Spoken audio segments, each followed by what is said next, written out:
भारत एक लोकतांत्रिक देश है। यहाँ पर जनता के द्वारा चुनी गई सरकार देश का शासन चलाती है, लेकिन जब देश में कुछ विशेष परिस्थितियाँ पैदा हो जाती हैं तो राष्ट्रीय आपातकाल की घोषणा करनी पड़ती है। भारतीय संविधान में आर्टिकल 352 से 360 तक आपातकालीन उपबंध दिए गए हैं। आपातकालीन स्थिति में केंद्र सरकार सर्वशक्तिमान हो जाती है और सभी राज्य केंद्र सरकार के पूर्ण नियंत्रण में आ जाते हैं। भारत में पहला राष्ट्रीय आपातकाल इंदिरा गांधी की सरकार ने 25 जून 1975 को घोषित किया था और यह 21 महीनों तक चला था। आज हम आपको आपातकाल के बारे में बताएंगे, साथ ही विस्तार से यह भी जानेंगे कि किन परिस्थितियों में आपातकाल लगाया गया था।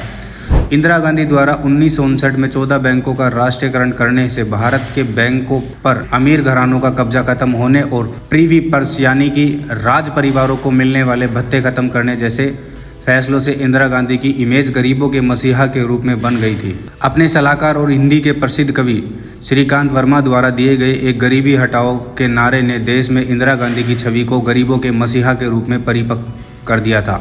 अब लोगों को लगने लगा था कि सिर्फ इंदिरा गांधी ही गरीबों के लिए लड़ रही है। यही कारण है कि जब मार्च 1971 में देश में आम चुनाव हुए तो कांग्रेस पार्टी को जबरदस्त जीत मिली थी। कुल 518 सीटों में से कांग्रेस को 2/3 से भी ज़्यादा यानी कि 352 सीटें हासिल हुई थी।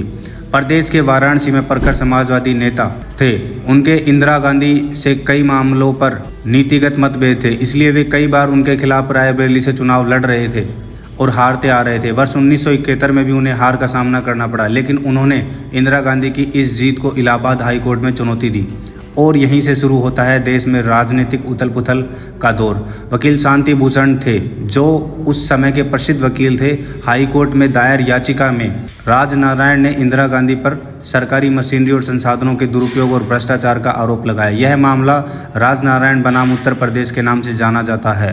वकील शांति भूषण ने सरकारी मशीनरी का दुरुपयोग सिद्ध करने के लिए यह उदाहरण दिया कि प्रधानमंत्री के सचिव यशपाल कपूर ने राष्ट्रपति द्वारा उनका इस्तीफा मंजूर होने से पहले ही इंदिरा गांधी के लिए काम करना शुरू कर दिया था, जो कि सरकारी मशीनरी के दुरुपयोग का पुख्ता सबूत था।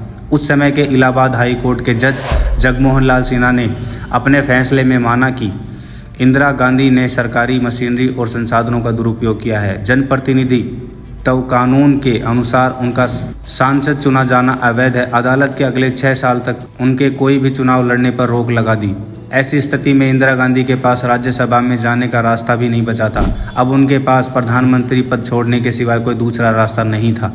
हालांकि अदालत ने कांग्रेस पार्टी को थोड़ी राहत देते हुए उन्हें नई व्यवस्था अर्थात नया प्रधानमंत्री बनाने के लिए 3 हफ्तों का वक्त दे दिया था। उस समय देश में इंडिया इज इंदिरा और इंदिरा इज इंडिया का माहौल था। ऐसे माहौल में इंदिरा गांधी के होते हुए किसी और को प्रधानमंत्री कैसे बनाया जा सकता है।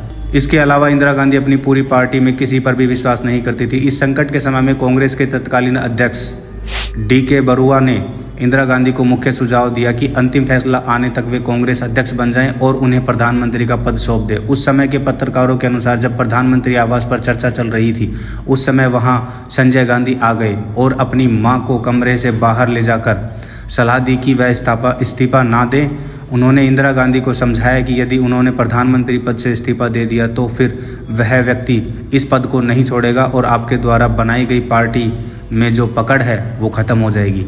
इंदिरा गांधी अपने बेटे के तर्कों से सहमत हो गई। उन्होंने तय किया कि वे इस्तीफा देने की बजाय 3 हफ्तों की मिली मोहलत का फ़ायदा उठाते हुए इस फैसले को सुप्रीम कोर्ट में चुनौती देंगे। इस केस की सुनवाई जस्टिस VR कृष्ण अय्यर ने की थी।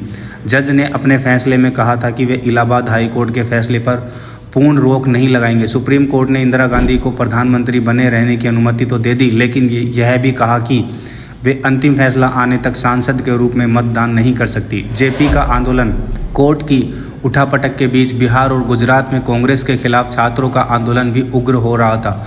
बिहार में इसी आंदोलन को हवा दे रहे जयप्रकाश नारायण सुप्रीम कोर्ट के फैसले के अगले दिन यानी 25 जून को दिल्ली के रामलीला मैदान में जयप्रकाश नारायण की रैली थी। जयप्रकाश ने इंदिरा गांधी के ऊपर देश में लोकतंत्र का गला घोटने का आरोप लगाया और रामधारी सिंह दिनकर की एक प्रसिद्ध कविता के अंश सिंहासन खाली करो कि जनता आती है का नारा बुलंद किया। जयप्रकाश ने विद्यार्थी, सैनिक और पुलिस वालों से अपील की कि वे लोग इस दमनकारी निरंकुश सरकार के आदेशों को ना माने, क्योंकि हाई कोर्ट ने इंदिरा गांधी को प्रधानमंत्री पद से हटाने को बोल दिया है। बस इसी रैली के आधार पर इंदिरा गांधी ने आपातकाल लगाने का फैसला कर लिया था। इसके अलावा और भी कारण थे जिन्होंने इंदिरा गांधी को आपातकाल लगाने के लिए मजबूर किया था। आज की वीडियो के लिए इतना ही, मिलते हैं नेक्स्ट वीडियो में।